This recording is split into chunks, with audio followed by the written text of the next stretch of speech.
Ambassador, welcome to CNBC. It's great to see you. Dan, thank you for having me here. It's a pleasure. Really appreciate the opportunity. So let's dive straight into the conversation around COP28 here in the UAE. How do you address the criticism that's been leveled towards the UAE and Dr. Sultan as leader of this summit? Well, Dan, first of all, thank you for having me. It's a real pleasure to be here. I'm really excited that we're going to be hosting COP28 here in the UAE. I think it's a really great opportunity. And, you know, we in the UAE are really used to this kind of criticism. I mean, we were criticized before when we started to diversify our economy. Our leadership really took the first steps in the region to bring in tourism and to grow Dubai, and look at Dubai today. And then also when Dr. Sultan started Masdar, our renewable energy company, it was a first in our region, and look at Masdar, it's now the second largest investor in renewable energy globally. And we also bid to host IRENA, now we're the host of IRENA. So the UAE is very used to this kind of criticism, and I think that the important thing is that we know that we can deliver, and we do deliver. And I think the proof is here today in Dubai. And when our visitors come to visit us at COP28, I think they'll see it. So how do you respond to this group of 130 European and American lawmakers who say Dr. Sultan should be removed as chair? You know, I think that this is a discussion that we've seen a lot in the media. I think that, first of all, it's a small group of lawmakers. And what's unfortunate is that they're not coming forward with the solutions that, to the climate problem. We need to focus on the problem that's at hand. And there's been 28 COPs, and we're still trying to solve this problem of climate change. There are real issues that we need to focus on. And as the UAE, we've been really focused on how do we deliver the results we need for COP28. And I know that Dr. Sultan is the perfect person to do that. Dr. Sultan has a long track record as our climate champion.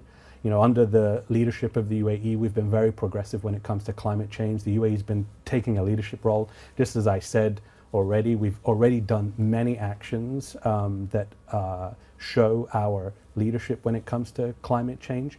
And Dr. Sultan has been at the forefront of that. He has a 20-year track record in climate. He's twice been our climate envoy.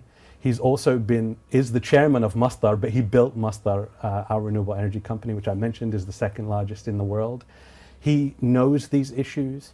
He's the CEO of ADNOC, but he was appointed to be CEO of ADNOC to decarbonize, to transform, and to bring that company into the future. And we know that there are challenging times ahead. We're in a process of transformation. There's an energy transition coming. And Dr. Sultan is the right person for this job in our system. He's the person who understands climate change the most, and he's the person who's best suited to help us deliver a really strong result at COP28, and I'm really confident he's going to be able to do that. The critics say that greenwashing has been occurring here, and the UAE is seeking to influence these climate talks in favour of fossil fuel producers. Can you respond to that as well? I think what's also important to remember is that there are a lot of supporters of the UAE as host. There are lots of supporters of Dr. Sultan as a COP president. There's also, if you see many of the messages that have come out from leaders, from climate negotiators, from people who are actually in the process, who know Dr. Sultan, all of them have been supporting us and this presidency. And we know very well that this will be a very exciting moment. Dan, you know, climate change is a problem that we all face. We in the UAE face challenges from climate change just like many other countries. In fact, in many ways, we are one of those countries that will see the brunt of it before others. But we're running towards that problem and trying to find solutions. And I think that that's what COP28 is about. COP28 is about what are the solutions that we can bring to the table today that are going to help us to solve the climate problem. And we can't do that without including industry. At the end of the day, the large emitters, the ones who are emitting the carbon into the atmosphere, need to be at the table discussing with us how to solve this problem. And I think that what's really exciting about COP28 is that for the first time we have those industry leaders coming to Dubai, coming to have that conversation with us. And that's something we should all get behind because we've been doing this for a long time. I myself was climate change negotiator in Paris. And we know that, unfortunately, we're not on track to achieve the goals and ambitions of Paris. And so we need to start to think differently about how we approach this problem. And I think that what's exciting about the UAE is that we, as host, are a country from the global south that is coming forward with real solutions about how to get back on track to achieving the ambitions of Paris. And I think that for the first time, we're going to be bringing private sector, NGOs, civil society, industry, bringing everybody to the discussion in a very open and inclusive way. And because we believe that having everybody at the table allows us to have the conversation about the solutions that we need to deliver. So let's talk about that specifically then. How can problem sectors like big oil be part of the solution at COP28? Look, I think that we have to include industry because, as I said, the largest emitters need to be in the discussion with us. We can't have a conversation that's exclusive. We need to have a conversation that's inclusive. And they are the ones who have the resources, the technology, and the know-how to help us to address the emissions. And by the way, a lot of this makes economic sense because we need to see that transition. We need to see the energy transition happening. We need to see industry transforming itself. We need to have those leaders present at the table discussing with us how to get there. We know that these challenges are really tough and that they're really great. But we are laser focused as a team on how to achieve the ambitions and goals of Paris and how we can have at COP28 real solutions delivered so that we can achieve them by 2030. If you think about it, that's a really short period of time. And so we have to have real practical conversations about what are the solutions that can be deployed today that are going to help us to address these challenges. Absolutely, and climate change is a genuine and present threat. I know you're also heading to Bonn next week to discuss the framework, the initial part of the negotiation strategy here. So what exactly will be discussed in Bonn as this conversation gets underway? Yeah.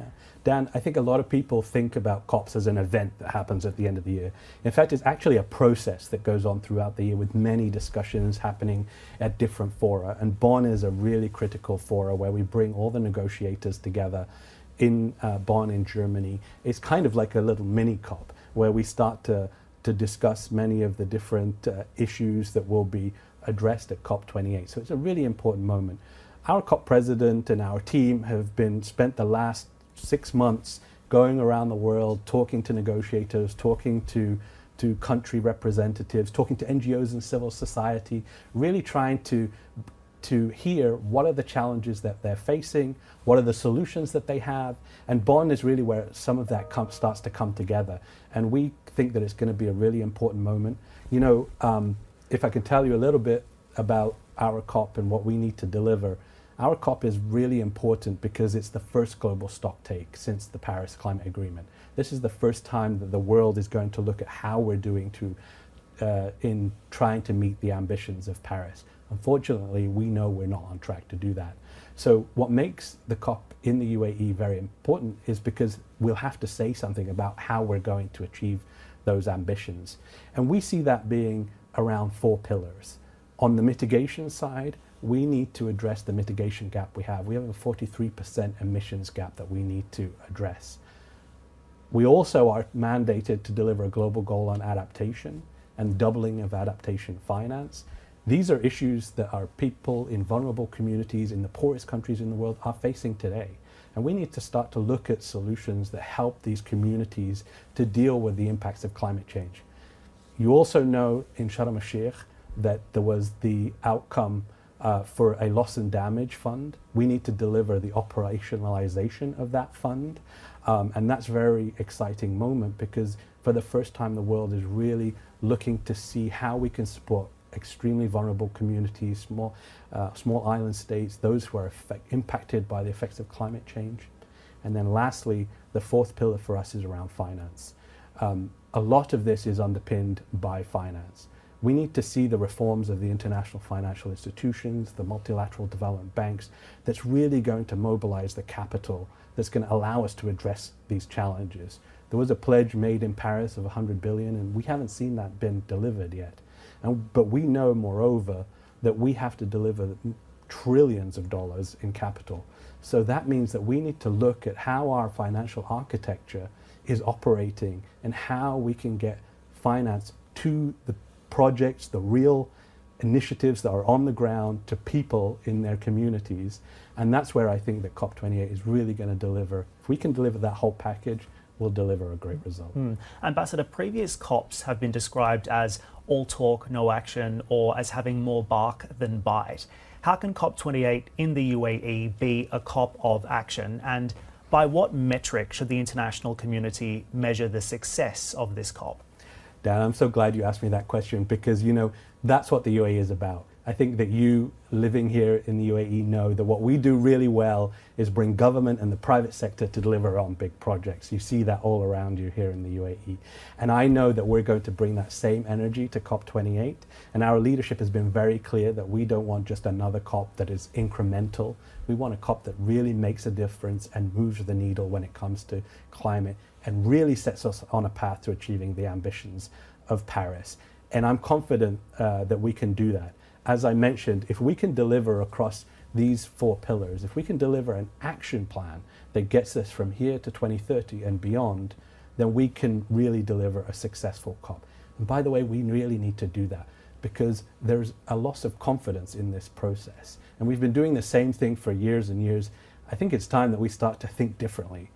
We need to think about how we bring government and the private sector, NGOs, civil society, and these different communities to come together and be unified to tackling the problem at hand and really focused on the real practical initiatives and projects that will happen on the ground that will make a difference in people's lives. One of the other things that could potentially distinguish the UAE COP is the UAE's convening power, in particular its diplomatic convening power.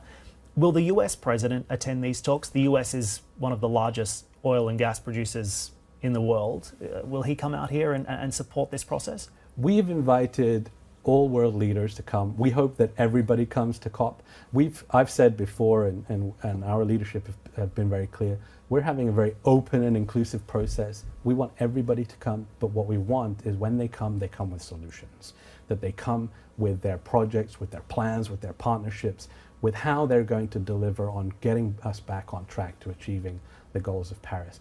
You put your finger on it. The UAE really sits at the center of the global community. We're able to talk very, very well with our northern and southern partners, east and west. We are a hub, as you know, globally. And I think that puts us in a really great position. We're also an oil and gas producing country that is running towards this transition, that is investing heavily in renewable energy, that is investing in the solutions. We're a country that is growing quickly, that is developing. And so I think that in many ways we embody what the climate change discussion is about. We're going to bring that energy to this process. And I know it's going to be a very successful COP. You know, we have a team that is super diverse. We have more than 60% women. We have people from more than 200 different nationalities in our team. We have a very diverse team of young people who are very excited to be involved in this process. And I think that energy and excitement is really showing through in the work that we're doing. And I think that we're going to deliver a very great COP. Ambassador, we'll leave it there. Thanks for your time today. Thank you so much.